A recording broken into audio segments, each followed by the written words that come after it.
Oh, hi.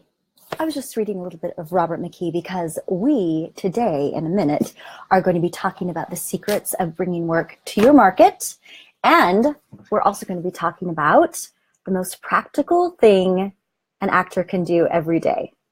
All right, but first, before we do that, for those of you who don't know me, my name is Julianne Lichty-Stratton, and I am the creator of Actors in Action, professional training for the actor. And this is my first time doing Facebook Live, so I'm really hoping that I do it right.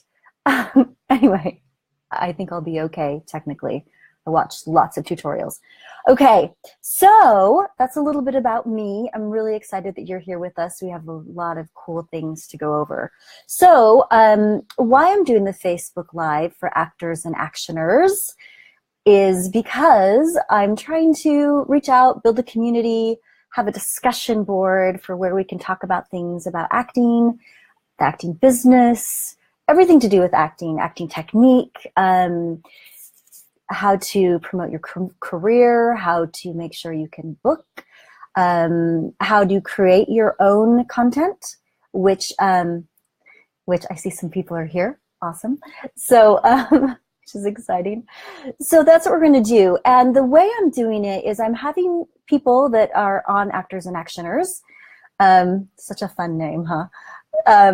Just give topics, give ideas for topics. So I had a few people, a few of my students actually, and you don't have to be a student to be on this, and you don't have to be a student to ask topics or suggest topics or anything.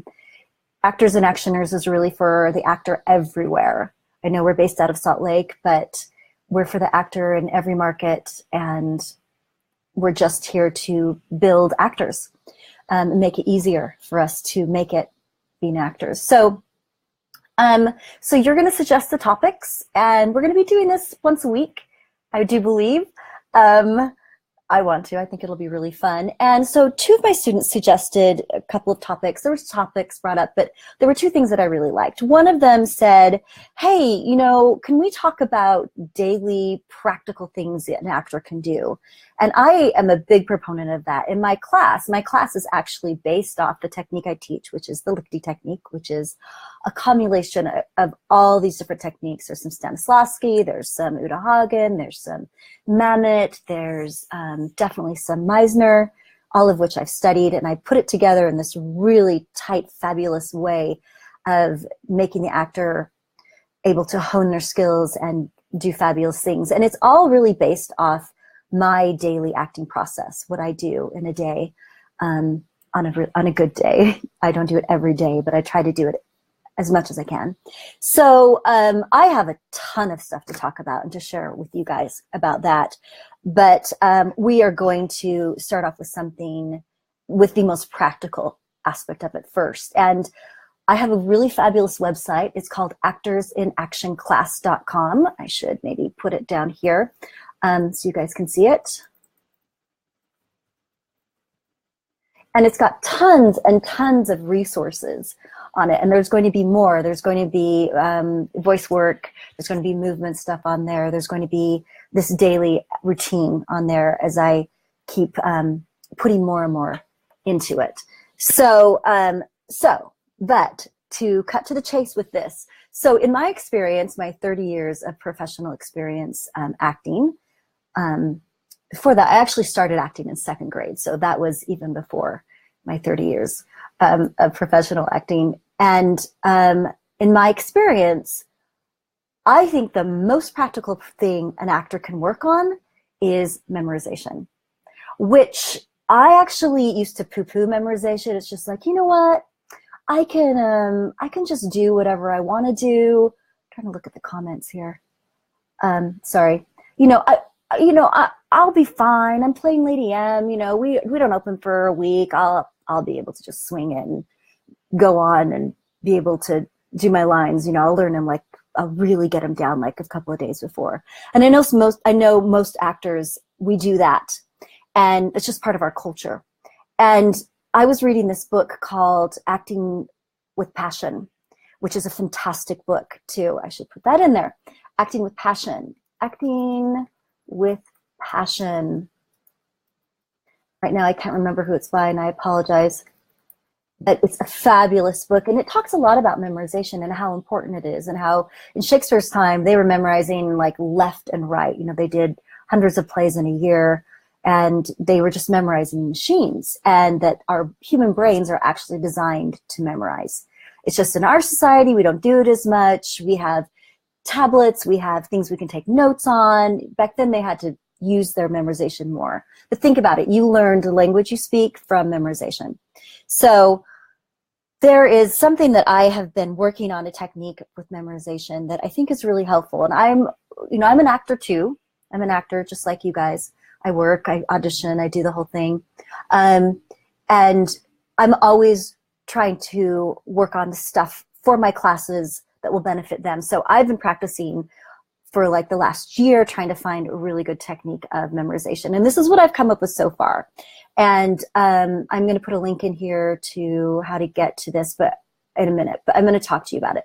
So it's called the 8-point system, and it's actually based on neurolinguistics, which is a whole way of looking at the world. I'm actually going to put that on there, that little link. You can go, it takes you to my website and takes you to a document that explains this whole thing. So what you do, it's actually really quite simple. With neurolinguistics, they believe there's different sides, like eye directions that you look, that cover different aspects of your system, your body, your consciousness, whatever. So if you look this way, it goes to one part. This way, different part. This way, different part.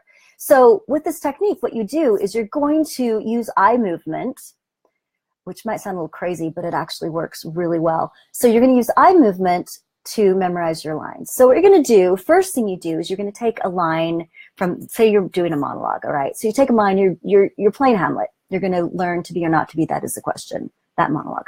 So you're going to take the first phrase, nice little phrase. You can take the first phrase and you're going to say, to be or not to be, right? Those are the words. So you're going to take those words, you're going to close your eyes, and you're going to take each word at a time, and you're really going to let it make sense to you on a very practical level. So you're going to think to, and then in your mind you're going to be like, what does that mean? I'm going towards something. So you incorporate it inside, you really get it in there. To be, what does be mean? It means being, just being present, whatever it is. It can even be a feeling that you're feeling inside. So to be, or, what does or mean?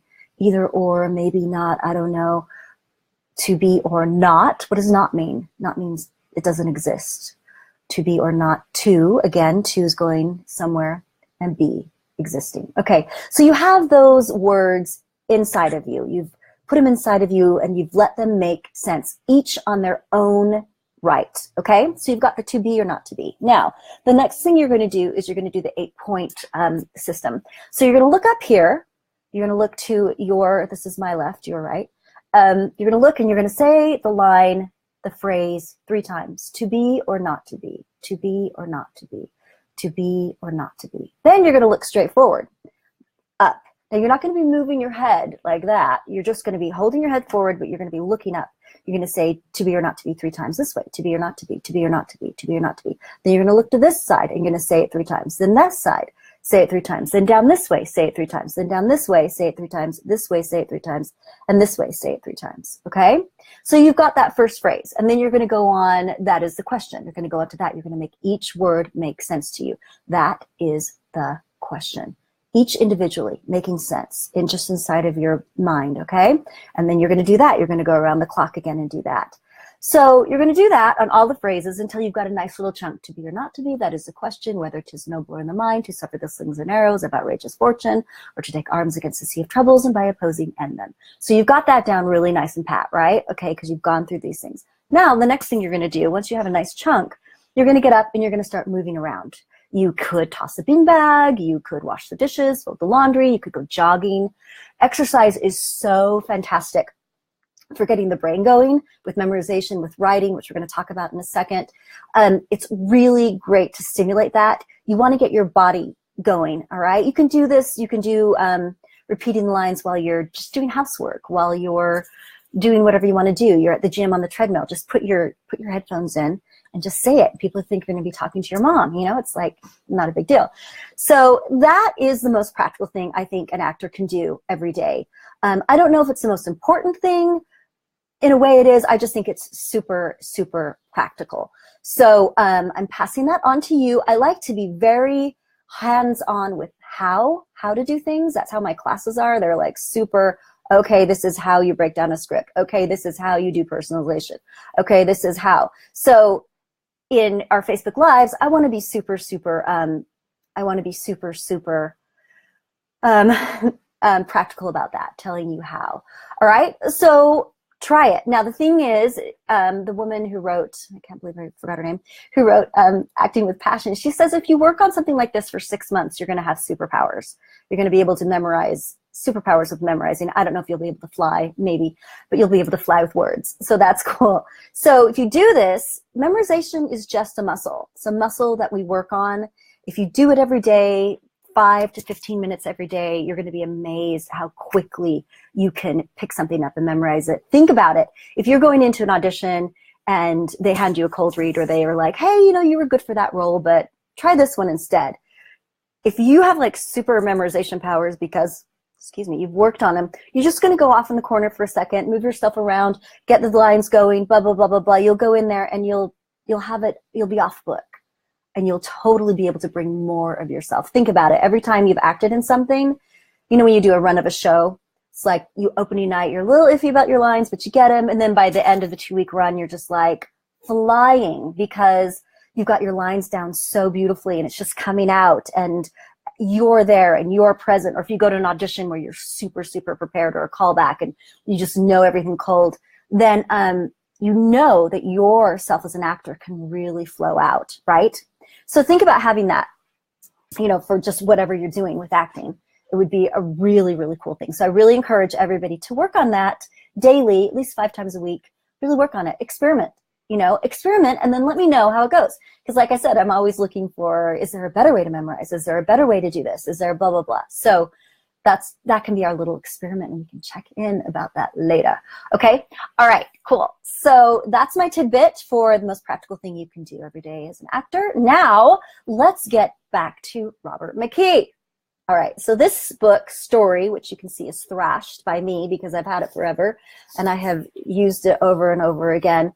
This, to me, is the basis of how to bring work to your market. Okay, so some people watching this may be in LA and New York. You're not in a small market. That's awesome. That's fantastic. Hopefully you have great agents and you're getting out for really fabulous stuff. But this applies to you too, because we can all create our own work, which is a big way to bring work to your market. All right, so here in Salt Lake, we are a very small market. We have basically one big casting director, and he has an assistant. We have a few other casting directors, but we get Disney shows that come in, Hallmark shows. We have a lot of local casting, a lot of stuff like that, which is great. But we're pretty slow from time to time. Sometimes we'll have like bursts of 2 months of like lots of auditions, and then there'll be nothing for a few months. So I don't know, people in Atlanta, or I don't know, certainly, you know, like maybe Seattle, you probably have slightly bigger markets than us, but I'm sure we all get into our little lulls of like, am I ever going to get another audition? And people in big markets, I'm sure you feel that way too. I know I did when I was there. So we're going to talk about what we can do to bring work to our markets. All right. So the biggest thing we can do is we can generate our own work. All right. And another thing we can do is we can build the community to make it stronger so people are drawn here, which is something I'm really working on with Actors in Action. I'm building the core. I'm trying to contribute to build the core here in Salt Lake of really strong actors, so that when people bring their shows in, they're like, wow, you know what, Salt Lake's awesome. We need to bring more shows here. So that's certainly a way. And the other way is another way. I'm sure there's other ways that I haven't thought of or I can't mention right now because we don't have time. But there's writing your own stuff. So another one of my students asked me, he's like, would you talk about Aesop and bringing work to your market? So what Aesop is, it's a pilot that I have written. It's a pilot for a episodic series. It's post-apocalyptic medieval. So it's kind of wacky and out there. I actually play a priestess with a shaved head, which is why I have such short hair. Shaved my head a few months ago to shoot the pilot. And so I'll talk a little bit about my process with that, and then how you guys can apply perhaps this to your own self. And this is a topic we could talk about once a week forever, right? So bringing work and making work for yourself. So with Aesop, I am a writer. I've done other short films. I've never done a series before. I've never had the idea for a story for that. But in teaching, I always get inspired by my students, and I had a couple of students that inspired the story for me. So I started writing the story. I was just going to do a little short film, and then people were reading it. They're like, this really should be a series. This story seems like it could go on. And I was like, yeah, okay, why don't we try that? So we shot the pilot, and we were really lucky. I'll actually put up the link to my Facebook page for Aesop right now. You can see some of the beauty that we got from it. The story itself lends very well to beautiful cinema, because it's this post-apocalyptic, weird, fabulous medieval story. So you can look at that and just see how beautiful it is. We were really lucky to get a fantastic cinematographer and a bunch of other people that were just drawn to the project because it seemed quality, which is probably the biggest thing we need to focus on if we're going to do our own work: quality work. If we're writing quality stories, if we're getting quality people around us, then our work is going to be able to travel further than if we're just like throwing something together, right? So, okay, so with Aesop, it just started out with a few characters: the priestess, this wandering knight, and a young boy who's a seer, who's actually played by a high-functioning autistic young man. So I had those ideas, and then what I did was I just started to let the story flow. And so, as I said, I like to be really practical. I like to tell you how, all right? So this book, Robert McKee's story, is the screenwriting Bible for acting, for our world, I think. Now, it's not only for writers, though. If you're an actor, if you're a director, if you're a producer, if you are anything to do with cinematic arts or a film or theater, I mean, you'll want to read this book. It's very dense. There's a lot into it, but it's fantastic. In fact, what I actually recommend doing is going to getting a group together to study it. If you get a group of 3 to 5 or whatever people, you can do it. You can do the exercises in it. It's really fantastic. So let's talk about dramatic structure for a minute. My class is all based on dramatic structure. So what dramatic structure is drama equals conflict. If there's not conflict in it, it's not drama. All right? So what I mean by that is, with life, sometimes we have drama in life, right? Sometimes we get up, we want a glass of lemonade, we go towards the refrigerator, and there's a monster in the way. So we can't get the glass of lemonade without slaying this monster and fighting them, right? I know that happens to me all the time. So that's conflict. But sometimes we want to get up and go to the fridge and get some lemonade, and there's nothing in the way. We don't have any conflict. We just go over there, we get the lemonade, we drink it, we're happy. No monsters to fight, right? Okay, so that is the difference between life and drama. And by drama, I mean comedy and tragedy. I mean the dramatic form of drama, the literary form of our art, which is drama. Okay, so that is why every screenplay, every play should always have conflict in it. So how you create conflict is you have your character who wants something.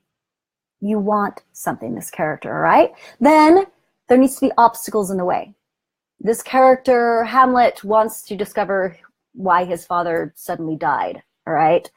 And there's all these conflicts in front of him. There's his uncle telling him, stop it. There's his mom telling him, calm down. He sees a ghost that says his father was murdered. He's got all this stuff. So he's got to go through all these conflicts to get to the end, to get to the resolution of the story, where his questions are answered, or maybe not answered, but at least everything has been put back into place, which sadly in Hamlet, it's his death is what happens. So he goes through that.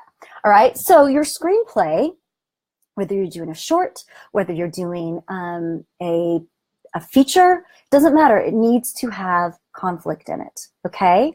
So to start off with, that's what you need to look at. You need to say, all right, so Aesop, what's the conflict? Well, the main character, Roke, is this big warrior, and he's had this dream where he needs to go and get this boy from a monastery who is going to be a great seer.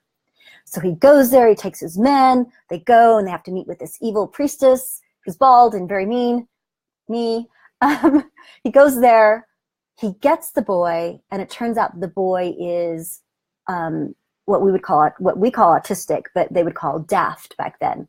There's something, he doesn't quite process things normally, and he's like, oh no, what have I done? I've gotten this kid who's really not a seer. I've been misinformed. What am I going to do? I can't take him to the king. The king's going to laugh at me, kind of thing. So now Roke has this huge conflict. What is he going to do? But he has to take the kid because the priestess has already, said, you got to take him. That's how they do it there. So now he has this big conflict. He has this problem that he has to overcome. And then he goes and the story unfolds as he overcomes that problem and sees how he can do it. He takes action to overcome that. And then you're going to have little subplots underneath where people also want something and they're taking action for it. Okay, so I'm going to stop there because this is a huge topic, but I want to get you started. I want to get you started on how to write something quality that you can produce, that you can put on your reel, that you can have other people involved with, and who knows, you can take to Netflix, you can take somewhere else. Right now, there's a dearth of story in Hollywood. There's not a lot of good stories. You know that. You go to the movies and they're like, oh, it's okay, I guess. People are desperate for content. They're looking for good content. And what makes good content? Strong conflict, strong characters, which just means people that really want something and are really going against an obstacle. All right, so I'm going to start you off there. So if you're thinking of writing something, get Story by Robert McKee, because it is fantastic. It's really, really, really enlightening and really great. Get that, read it, get in a study group with it, and then start thinking about what kind of character are you drawn to? What kind of story are you drawn to? Do you like comedies? Do you like post-apocalyptic medieval? What do you like? And what kind of characters do you like? What kind of people do you like? And what kind of obstacles could they come up against that they would have to undo? If you can do that, the story is going to kind of write itself. If you can find that conflict and how they're going to overcome it, things will open up to you and unfold and unfold and unfold. And pretty soon you're going to have an episodic series that Netflix is going to be knocking at your doors and say, please, please, please, let us take this. Hopefully anyway. Okay, so this is certainly a topic we're going to discover. We're going to revisit again sometime because it's so much fun and there's so much we can learn about it.